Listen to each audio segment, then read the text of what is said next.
Hello friends, welcome to நறுமணம் channel. இன்றைக்கி நம்ம பார்க்க போகிற டிஷ் வெஜ் ஆம்லெட். இதுக்கு தேவையானது என்னென்னு பார்த்துடலாமா? ஒரு மீடியம் சைஸ் ஆனியன் எடுத்துக்கோங்க, குடமிளகா ஒரு அரை கப், கேரட் ஒரு அரை கப், பச்சை மிளகாய் ஒரு 2, கொஞ்சம் கருவேப்பிலை, கொத்தமல்லி தழை கொஞ்சம், ஜீரக பவுடர் ஒரு 1/4 ஸ்பூன், பெப்பர் பவுடர் ஒரு 1/4 ஸ்பூன், சில்லி பவுடர் ஒரு 1/2 ஸ்பூன், தேவையான அளவு ஆயில். இதுக்கு தேவையான மாவு என்னென்னா, பொட்டுக்கடலை மாவு ஒரு 6 ஸ்பூன் எடுத்துக்கலாம், கோதுமை மாவு ஒரு 4 ஸ்பூன், பச்சரிசி மாவு ஒரு 2 ஸ்பூன், தேவையான அளவு உப்பு.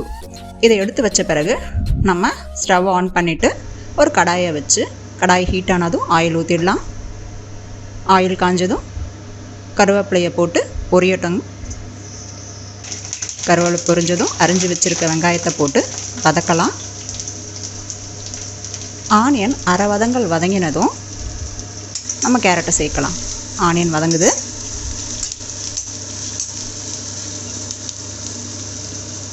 இப்போ நம்ம கேரட்டை சேர்த்துடலாம். கேரட்டை சேர்த்ததும் கேரட்டையும் ஆனியனும் நல்லா கலந்து விடுங்க. மிதமான தீயில் வச்சுக்கோங்க, தீஞ்சிராமல் பார்த்துக்கோங்க. கலந்து விடுங்க. கொஞ்சம் வதங்கினதும் பச்சை மிளகாயை சேர்த்துடலாம். கலந்து விட்டுக்கோங்க. இப்போது இந்த ஐட்டத்துக்கு தேவையான சால்ட்டை சேர்த்துக்கலாம். கலந்து விடுங்க. கொஞ்சம் வதங்கினதும் குடமிளகாயை சேர்த்துடலாம்.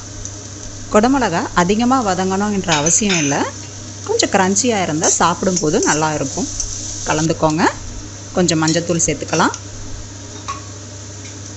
மிளகாய்த்தூள்,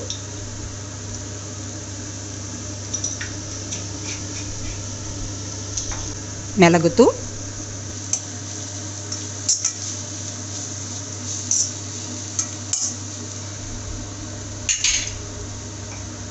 கலந்து விடுங்க.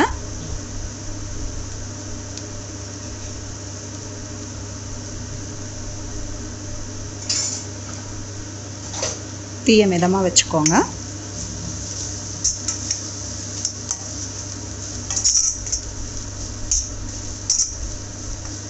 கலந்துட்டு இதுக்கு தேவையான மாவை ரெடி பண்ணிடலாம். ஒரு பவுலில் பொட்டுக்கடலை மாவை சேர்த்துக்கோங்க.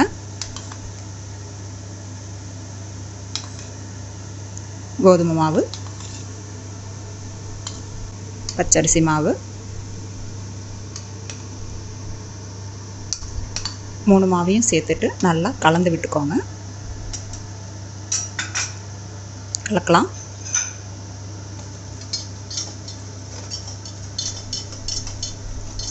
இது கலந்துட்டு இருக்க நேரத்தில் நம்மளுடைய காய்கறி மசாலா ரெடி ஆகிட்டுருக்கோம்.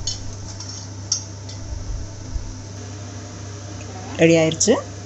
அது மேலே கொத்தமல்லி தழையை தூவிட்டு கலந்து மாவில் சேர்த்துக்க வேண்டியது தான். கலந்து விடுங்க. ஸ்டவ் ஆஃப் பண்ணிவிடுங்க.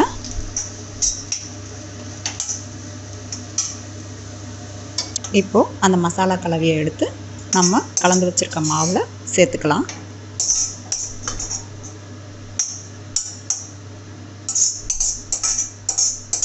எடுத்து போட்டுக்கலாம்.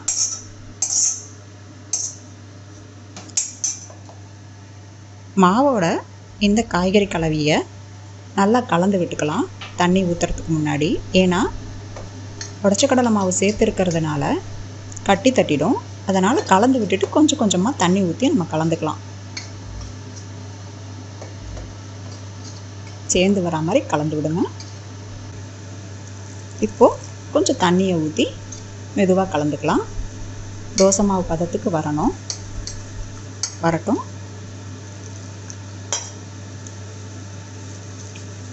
கலந்து விடுங்க.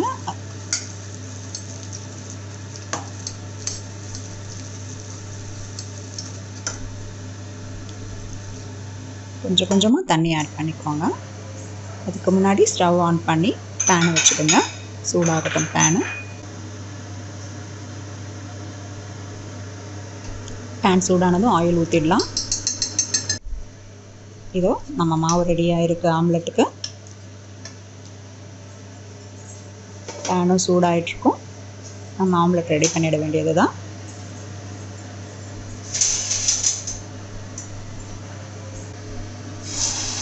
கலந்து வச்ச மாவை 2 கரண்டி எடுத்து ஊற்றிக்கோங்க.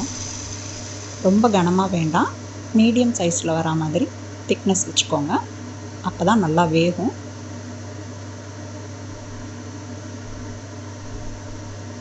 சுற்றி எண்ணெய் விட்டுக்கோங்க. மிதமான தீயில வேகட்டும்.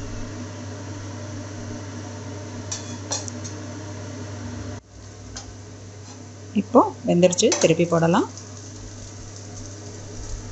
திருப்பி போட்டு அந்த சைடும் எண்ணெயை ஊற்றிக்கோங்க. மிதமான தீ வச்சுக்கோங்க, ஏன்னா பொட்டுக்கடலை மாவு சட்டுன்னு தீஞ்சிடும். செவக்க எடுத்துக்கிட்டிங்கன்னா சாப்பிட நல்லாயிருக்கும்.